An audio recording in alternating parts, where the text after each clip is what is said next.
What's up, guys, and welcome to my review for Cars 3. This is obviously the third installment in the Cars franchise, and I believe this is Pixar's 17th or 18th movie. They're really getting there, and this is the second Pixar trilogy. You know, after the Toy Story trilogy, now we have the Cars trilogy. And the story of this film takes place quite a bit of time after the second film, especially after the first film. And Lightning McQueen, he's not as young as he used to, and he's doing all these races, but he's being beaten by all these racers that have got the newer technology and you know, the new, you know, rookiness to them, and he's just now becoming one of the older racers, and you know, he's been being asked about retirement a lot and what he's going to do, but he doesn't necessarily want to retire. He still thinks he has it in him. And after a horrible crash that we see in the trailers, he pretty much has to now build himself back up to maybe finish the race at the beginning, at the end of the film. So that's pretty much the story. It's pretty much an underdog story, but there's a lot more to it. It's not just that, you know, there's a lot more story elements thrown into this movie. And look, going into it, I'll tell you this: Cars 2 I thought was okay. I didn't hate the movie. It's actually not my least favorite Pixar film. My least favorite Pixar film being The Good Dinosaur. Cars 2, I could watch it, and I'm not really going to be bored. Sure, it's kind of silly with cars swinging off of rooftops and everything, but you know, I do enjoy the first Cars movie quite a bit. I do like that movie quite a bit. I remember seeing that in the theater when it first came out. So going into this one, I was hoping that they would, you know, go back to the roots and how they, you know, did the first movie, and why that movie worked better than the second movie did. And they do that for sure. Lightning McQueen is the lead of this film. You know, they made a big mistake, in my opinion, to make Mater the lead of the second movie. You know, this one, Lightning McQueen is the lead again, and it's better off this way because he's a much more interesting character rather than just a comedic relief. You know what I mean? And the story, I don't want to give too much away because they don't really give a lot away in the plot. You know, you have to actually watch, or in the trailers, you have to actually watch the film to experience what's actually going on.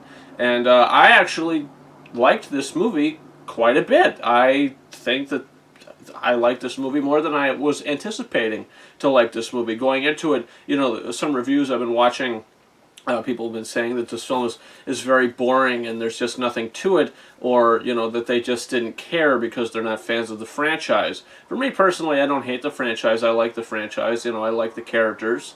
And, you know, I was invested into this story, and I think that that's what maybe a lot of people had issues with, that they weren't invested because they just don't care about the series as a whole. And you have some new characters introduced into this one.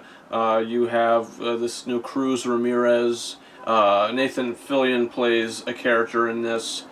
So it's nice to get the fresh voices into the series, and I thought it really worked, and I did enjoy where the story went and how things wrapped up at the end. I wouldn't necessarily call it a twist. I would just see it as the story progression and, you know, what naturally happens. You know, that's how I feel about it. I didn't feel as a jarring twist. There is something at the end of this movie that kind of flips a little bit, but I didn't have any issues with it. I actually quite enjoyed how they ended this film. I did enjoy it. Randy Newman is back to do the score for this movie, and you know, he brings some themes back from the first movie, which I really enjoyed, and you know, he did a good score for this film. And overall, like I said, I did like Cars 3 a lot. I did enjoy this movie. It does slow down for a portion of it.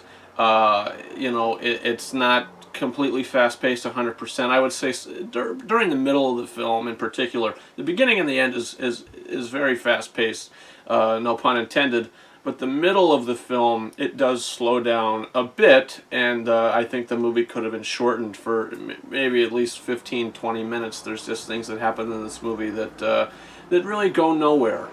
Some things, not a lot of things, but there's one scene with the Demolition Derby that really goes nowhere. It's just there to be there, really. I didn't feel like that really had any kind of a payoff. So overall, I'm going to give Cars 3 4 out of 5 stars. I really liked this movie. Honestly, I would probably say that I liked this movie more than I liked Finding Dory.